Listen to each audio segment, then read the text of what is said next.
का कैसे निदान किया जाए, इस दृष्टिकोण से हमारे मंत्रिमंडल के सभी सदस्य अपना कार्य कर रहे हैं। मैं कहना चाहता हूं, 5 वर्ष पहले जिस भारतीय जनता पार्टी की सरकार ने जो सत्ता में थी, उसने क्या किया।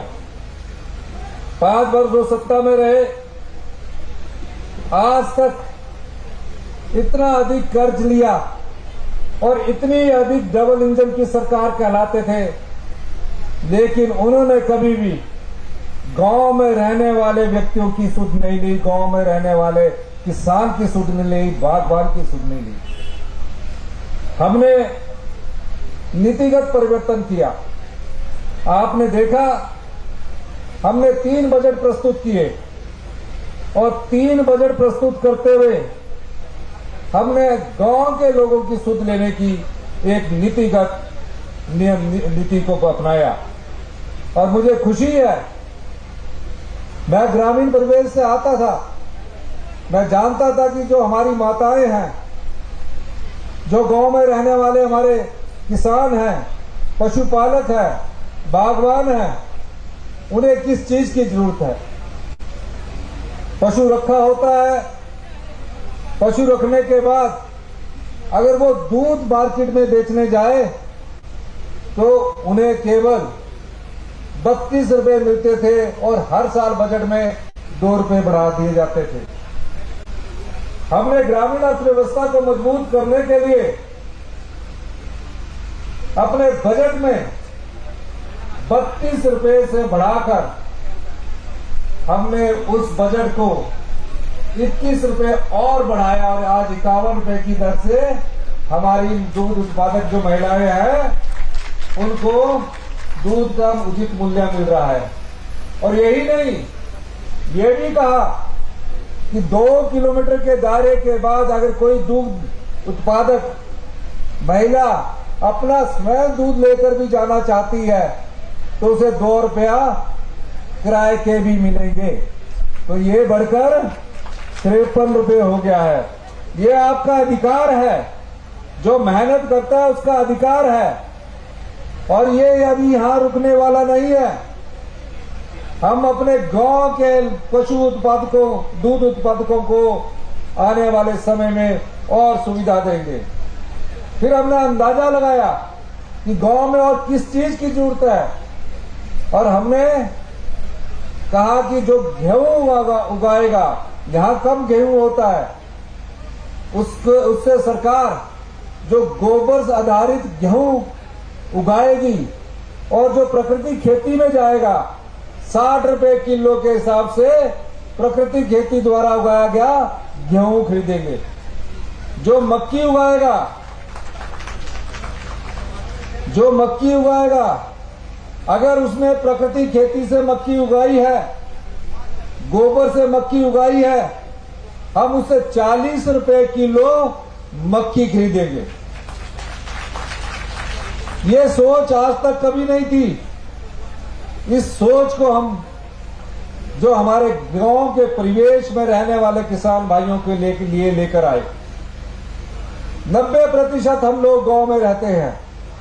हम शहर में आते हैं, पढ़ाई करने के लिए शहर में आते हैं। दुख इस बात का होता है, जब आप सरकार चुनकर कोई भी सरकार आ जाए उससे आशा लगाते हैं। और क्या आशा लगाते हैं? आप ये समझते हैं ये सरकार चुनकर आई है, ये सरकार हमारे कार्य करेगी, ये हमारे हित के कार्य करेगी। मैं आपको बताना चाहता हूं, जयराम ठाकुर जी की सरकार ने प्रदेश की जनता को गुमराह किया।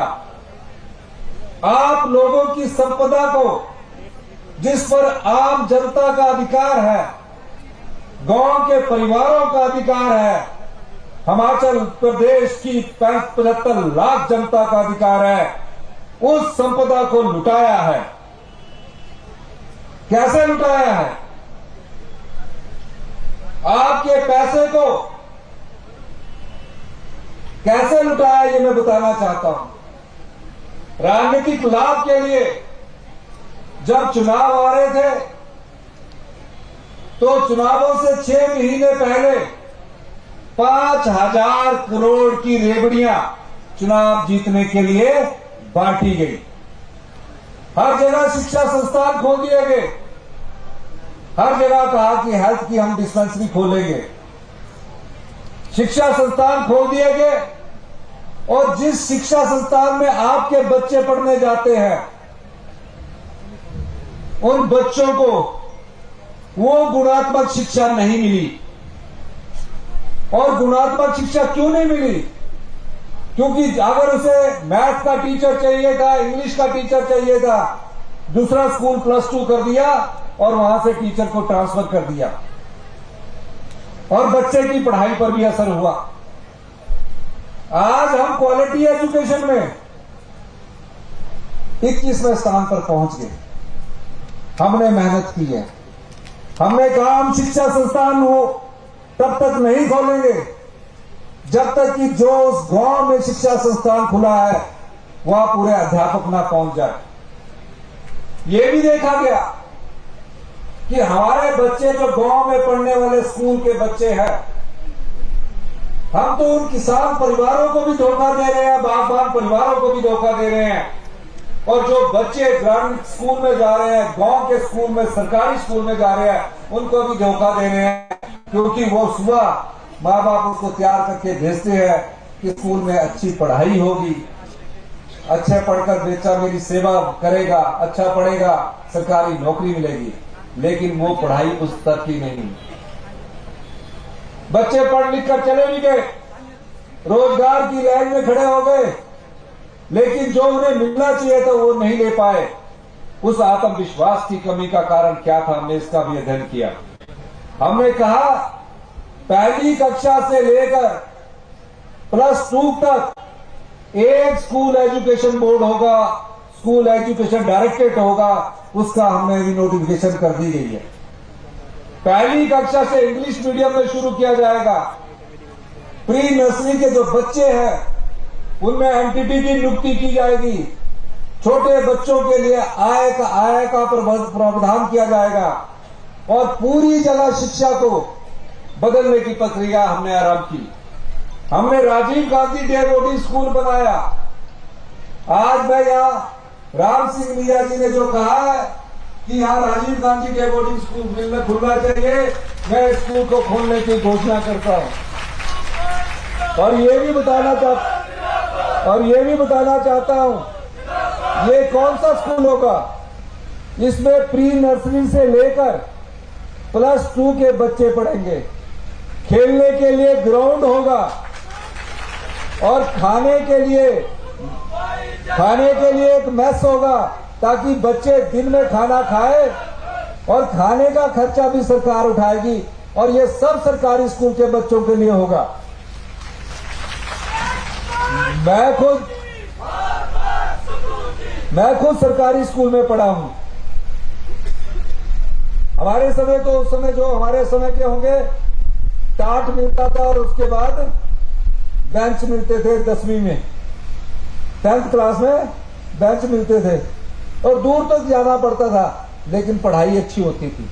आज क्या है, बीजेपी ने शिक्षा का इतना बड़ा बेड़ा गर्क किया कि 5 बच्चे स्कूल में नहीं है, 8 बच्चे स्कूल में नहीं है, +2 में सिर्फ 9 बच्चे स्कूल में है। कैसे उनका एक्सपोजर होगा, कैसे उनमें मेल मिलाप बढ़ेगा। ये सब शिक्षा नीति में बदलाव हमने करने जा रहे हैं और आने वाले समय में पूरे हिमाचल प्रदेश की शिक्षा नीति में बदलाव करेंगे। और इस जो स्कूल को जिसको हम Rajiv Gandhi day boarding school बनाने जा रहे हैं, अगले 70 से इस स्कूल में सीबीएसई बोर्ड के द्वारा एग्जामिनेशन पढ़ाई स्टार्ट कर दी जाएगी। ये सीबीएसई बोर्ड का स्कूल होगा ताकि आपके बच्चे भी प्राइवेट स्कूलों की तरह पिछड़ ना जाए, वो भी मुकाबला कर सके और आने वाले समय में आपके हर काम में सहयोग कर सके। ये हमारी सरकार करने जा रही है। यही नहीं, हेल्थ में क्या हाल है। आप फटाफट दौड़कर हेल्थ सेक्टर के पास जाते हो, सोचते हो कि मेरी बीमारी बिल्कुल ठीक हो जाएगी। डॉक्टर आपको देखता है, पेन किलर देता है या एंटी एलर्जी दवाई देता है, सोचता कि ठीक हो जाएंगे। जिनको तो रूटीन का जुकाम होता है वो तो ठीक हो जाते हैं। कई लोग क्या होते हैं गांव के, आप जैसे हमारे जैसे परिवारों के लोग, वो अपनी बीमारी को दबाते रहते हैं और जब उसका पता लगता है तो बीमारी बढ़ जाती है। लेकिन हमारे पास हॉस्पिटल्स में किस प्रकार के इंस्ट्रूमेंट्स है। शिमला सबसे बड़ा हॉस्पिटल है, उसमें 20 साल पुरानी एमआरआई लगी है। तो आपके जो जोनल हॉस्पिटल है, डिस्ट्रिक्ट हॉस्पिटल है, उसका क्या हाल होगा। हम इसमें भी बदलाव करने जा रहे हैं और हम बदलाव करने जा रहे हैं कि जो टेक्नोलॉजी एम्स दिल्ली में मिलती हो वो कम से कम हमारे आईजीएमसी, नेर चौक, टांडा, हमीरपुर मेडिकल कॉलेज में उपलब्ध हो, जोनल हॉस्पिटल में उपलब्ध हो। कुल्लू का जोनल हॉस्पिटल है, माननीय सुंदर सिंह ठाकुर जी ने कहा है, उसमें भी हमने कुल्लू हॉस्पिटल में हाई एंड मेडिकल टेक्नोलॉजी लाने की दिशा में कदम बढ़ाए हैं। लेकिन होता गया राजनीति में, जब हम काम करने लगते हैं, डबल इंजन की सरकार जो पिछली भारतीय जनता पार्टी की सरकार थी, 75,000 करोड़ रुपए का आप पर कर्ज उड़ाकर चलेगी। आज हमको कर्जा देने के लिए, हमारी सरकार को अभी 2-2.5 साल हुए हैं, 2.5 साल अभी 11 जून को होंगे, हमें कर्जा देने के लिए कर्जा उठाना पड़ता है। ऐसा क्यों हुआ? ऐसा इसलिए हुआ, जो पिछली सरकारें थी वो राजनीतिक लाभ के लिए काम करती थी। हम आपके लिए विधवा बहनों के लिए योजना लेकर आए।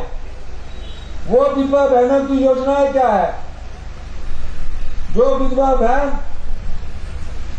अगर उसके बच्चे डॉक्टरी कर रहे हैं, इंजीनियरिंग कर रहे हैं, हिमाचल प्रदेश की सरकार उनका पूरा शिक्षा का खर्च उठाएगी। हमारी सरकार ने इस दिशा में उन विधवा बहनों के बारे में सोचा जिन्होंने कोई मांग नहीं की। ये नहीं मांगा कि हमें मिलना चाहिए। हमने खुद सोचा, जब एक परिवार में कमाने वाले पति की अचानक मृत्यु हो जाए और बच्चे अच्छी पढ़ाई कर रहे हों, तो उनके पास कमाने का कोई साधन नहीं रहता। उन विधवा बहनों के लिए हमने इंदिरा गांधी सुख शिक्षा योजना लेकर आई है, उसका आप फायदा उठाइए। मैं ये भी कहना चाहता हूं, भारतीय जनता पार्टी के लोग बार बार हमें कई बार कहते हैं कि 1500 कब मिलेंगे। 1500 हमने भ्रष्टाचार के चोर दरवाजे बंद किए हैं और आप लोगों का जो पैसा पिछली सरकार द्वारा लुटा दिया जाता था, उस पैसे को हमने रोका है। और आज हम चरणबद्ध तरीके से बंजार में भी 12 पंचायतों के जो एरिया है, अभी उसमें 1500 रुपया आज 3 किस्तें 4500 की आपको देने जा रहे हैं। ये बंजार का पहला चरण है, इसके और चरण भी आएंगे। जितनी बंजार की बहनें और रह गई है, वो पैसा भी आपको मिलेगा। कैसे मिलेगा? क्योंकि हम आपके संरक्षण के रूप में आए हैं। ना प्रदेश को लूटने देंगे, ना लुटाएंगे, और भ्रष्टाचार के चोर दरवाजे बंद करके ये जो जनता की संपदा है, इसको आप में देंगे, आप में बांटेंगे। मैं दिल्ली गया हुआ था, मैं आपके अधिकारों की मांग के लिए दिल्ली गया था। कहा दिल्ली और हरियाणा सरकार पानी चाहती है। हमने कहा हम आपको पानी देंगे, इसमें कोई दो राय नहीं, हम आपको पानी देंगे, आप हमारे भाई हैं। लेकिन 14 साल से बीबीएमबी का जो एरियर है, जिसमें हरियाणा भी अड़ंगे अड़ा रहा है, पंजाब भी अड़ंगे अड़ा रहा है। हमने कहा हरियाणा को 50% पानी किसाऊ बांध से मिलेगा।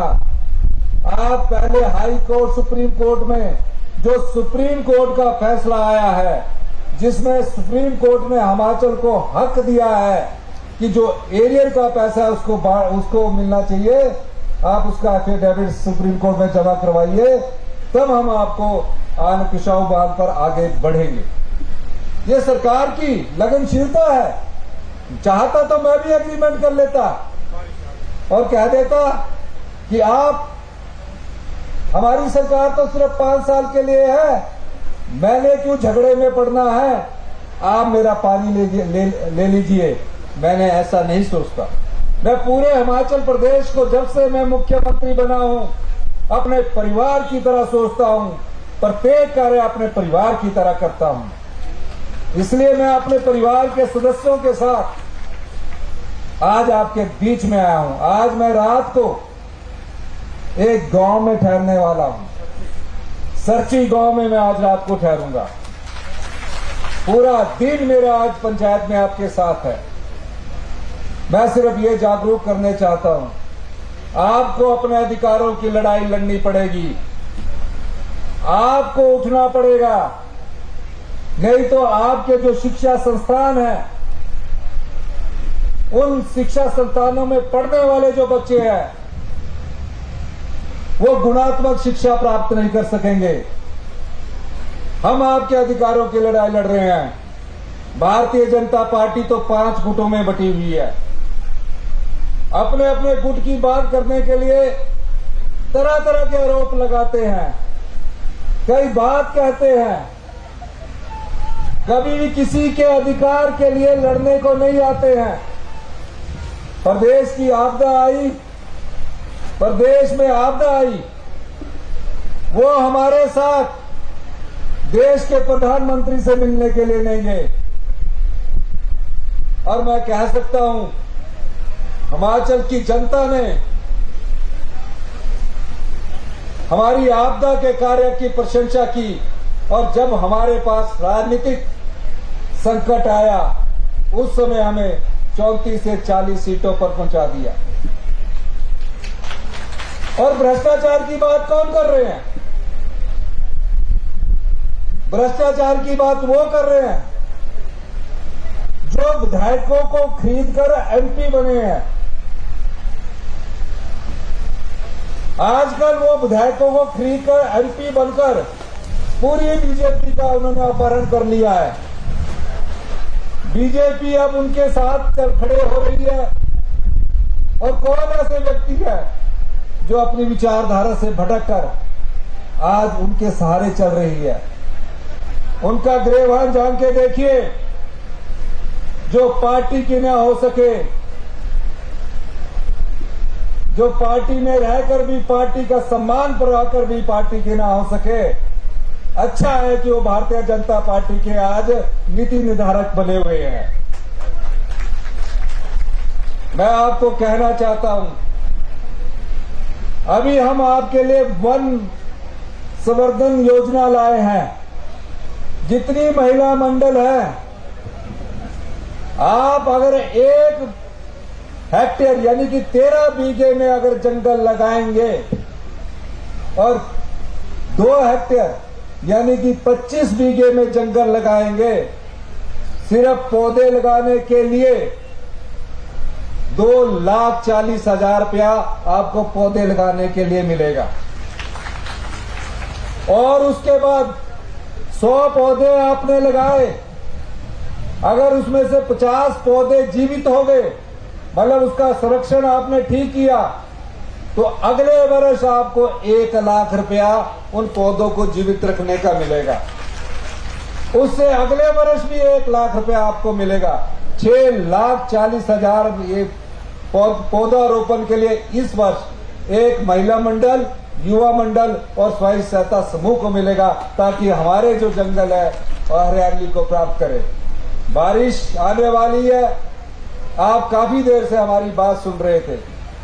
मैं सभी दूर दराज के क्षेत्रों से आए तीर्थन वैली की इसमें आपसे सिर्फ एक अनुरोध करना चाहता हूं। मैंने कई बार कहा है कि हम सत्ता में सत्ता सुख के लिए नहीं आए हैं, हम व्यवस्था परिवर्तन करने के लिए आए हैं। और आज मुझे खुशी हुई जब दूध उत्पादक दूर से हाथ हिलाकर अपना बैनर दिखा रहे थे और कह रहे थे कि हमारी भी आवाज सुनने वाली कोई सरकार आई है। किसको लाभ हो रहा है? किसको लाभ हो रहा है? गांव के किसान को लाभ हो रहा है। गांव का किसान किसी पार्टी से जुड़ा हुआ नहीं है, वो सिर्फ जो मेहनत करता है, जो दिन रात ये कोशिश करता है कि मेरे भी आर्थिक समृद्धि आए और मुझे उसका उचित मूल्य मिले, हमारी सरकार ने वो आप लोगों के लिए किया है। माननीय राम सिंह जी ने कहा यहां प्रोसेसिंग यूनिट लगना चाहिए 10,000 लीटर का। मैं उस प्रोसेसिंग यूनिट को लगाने की भी घोषणा करता हूं। इसके साथ अब बारिश रुक गई मेरे ख्याल।